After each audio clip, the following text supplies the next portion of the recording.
coming. This is weird for me because I got into cooking so I can stay out of schools. And somehow I'm finding myself back into doing this kind of stuff. So my short bio is, I grew up on Nantucket, which is a little island up off of Cape Cod. And you know, no stoplights, no chain restaurants, no anything. And went to school in upstate New York during the winter, came down to Vanderbilt, and started eating a lot of fast food, and got hooked and became a fast food addict. And it's probably one of the hardest things to quit that I've had to do, and it's weird to say, but I really feel that's true. I used to dip tobacco too, and it was easier to quit that than it was to stop eating fast food. Unfortunately, that's a state that our country is in right now. We've kind of gotten our palates used to processed, salted, sweet foods, and we're teaching our kids at a young age that that's what their palate is learning to like, and that's what they're learning to crave, and it's easy and quick. So that brings me to, I'm going to ask a few questions started off. What makes up the food system? There's three simple answers. What do we need? Anybody? Somebody jump out there. What do we need to grow food? Water. Water. Soil. And? Soil, three. What else do we need in the food system? So now we're bringing out from just growing food to talking about, how do we feed a group? How do we feed a large population? Especially, we'll keep it local to the U.S. Farmers, agriculture.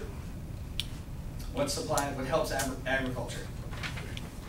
Taxes, $16 billion in agricultural subsidies last year that our taxes paid to keep farmers working. And labor. And in the last 15 or 20 years, that's pretty much gone to migrant labor, which mostly illegal immigrants, getting poor wages, being exposed to that environment. So that's the basics of what makes up the food system, how we get food grown, how we can kind of get it out there. But what does the food system affect? Because now we start broaching a much larger subject and a much greater aspect of really just human life itself. So we're talking nutrition, obviously. We eat to survive. Without eating, we're not going to make it anywhere. Economics, the food system is a huge portion of our economy. The restaurants itself, just restaurants, is 10% of the American economy. And history, when you think about history, why did civilization come together? What brought together cities and towns? The discovery of farming, the ability to grow food in a small area for a large amount of people. War, is that part of the food system? Does it affect that? Controlling, the right to control transportation routes, the right to control trade routes, and fertile land, water, national security. Right now we're in a world of danger, terrorism, and the more we import our food or export the growing of our food, how much danger do we set ourselves up with for national security? How easy is it to taint the food supply coming in, and what does that do for our ability to survive as a country? Politics, look at the recent passing of GMOs, genetically modified organisms, by President Obama and Vilsack, who was heralded as an organic kind of pusher and a small farmer guy when he was promoted to the USDA top, or Secretary of Agriculture, wherever he is, and then pushed through this big ag, GMO stuff, beets, alfalfa sprouts, and whatever the third one was, which I can't remember right now. Social justice, the ability to get food to everybody in our country.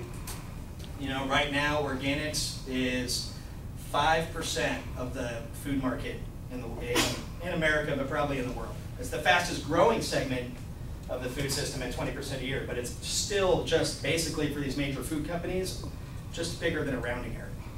I mean, that's a small amount. It's making a lot of noise, which is great, but it's a small amount. Water, we're looking at, and we'll go bring fossil fuels in with that as well. We're looking at, climate change and population increase. We're looking at being, a population in the world of 9 billion by 2050.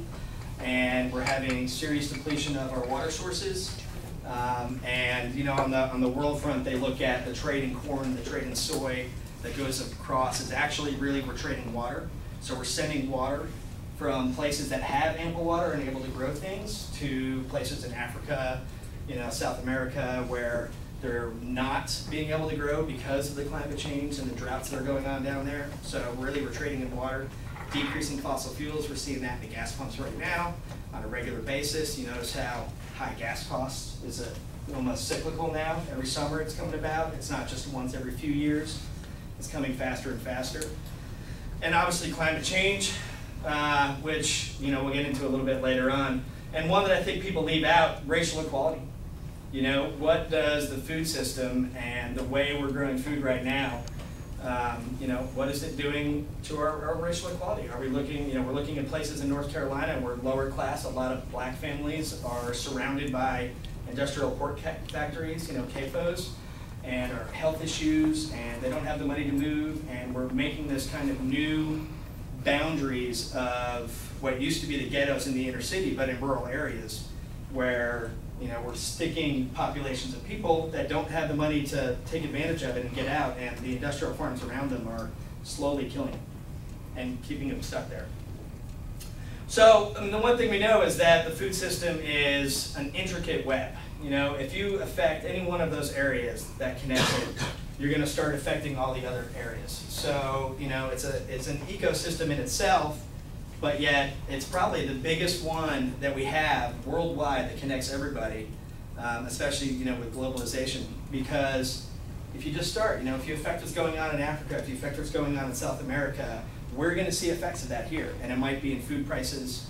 Some of the Middle East talk in the recent uprisings is talking food prices were a big issue with that. We are fortunate in the U.S. in that we have cheap food right now. And part of that is that $16 billion in agricultural subsidies I was talking about. And part of that is all of those subsidies make up just 3 or 4 ingredients that make up probably 75 or 80% of the food that you see in the grocery store. So it's pretty scary stuff. All of that stuff was not on the front of my mind or something I knew when we opened up Tayst, and it wasn't there when we started to go green.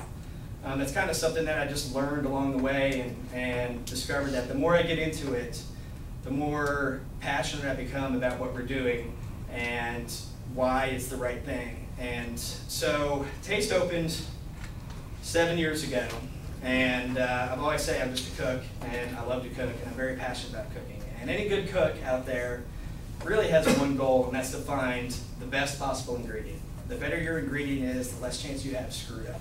And that means what you're serving people, they're going to like. If your peach is a peach and it's juicy and peachy, and they go to bite it and it drips all over their hand, and it's that much more enjoyable. And probably the best part about it is maybe it evokes a memory from childhood, from eating a peach out in the summertime on the deck, and just a good memory. You're not going to find that in a peach that was harvested unripe and shipped 1,500 miles. You're going to find that in a peach that was grown down the road, that's probably organic, that has varying flavor because of the soil that's in there, because of the birds that were on the tree at one point, or whatever the reason might be that varies that flavor a little bit. And so I started really looking for local food, and it was hard.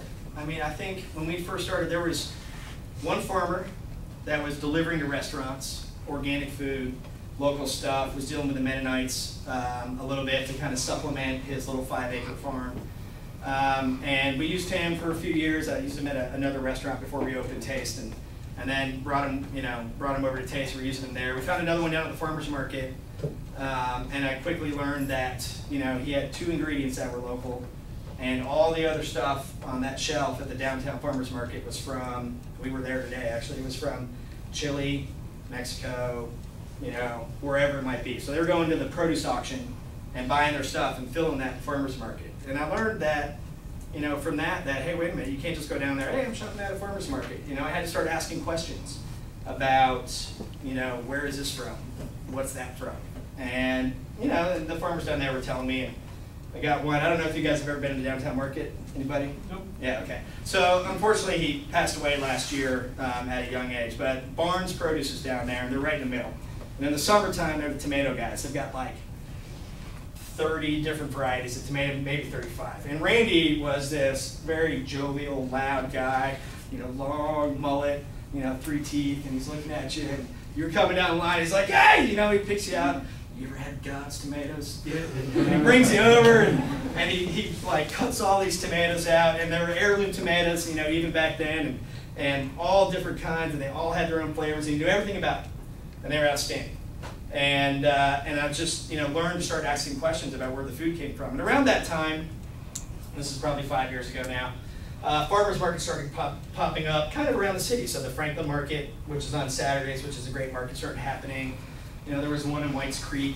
There was one in Robertson County. I mean, they're all over. And I was starting to search them out to find more farmers.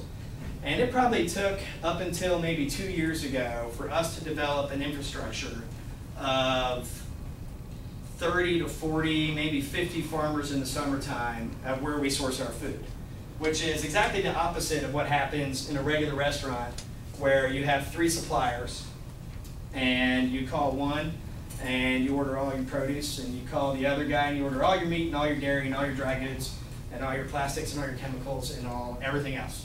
And that's the big daddy Cisco person. And maybe you have a fish guy. And that's pretty much it. So it's one phone call. It's not that bad at the end of your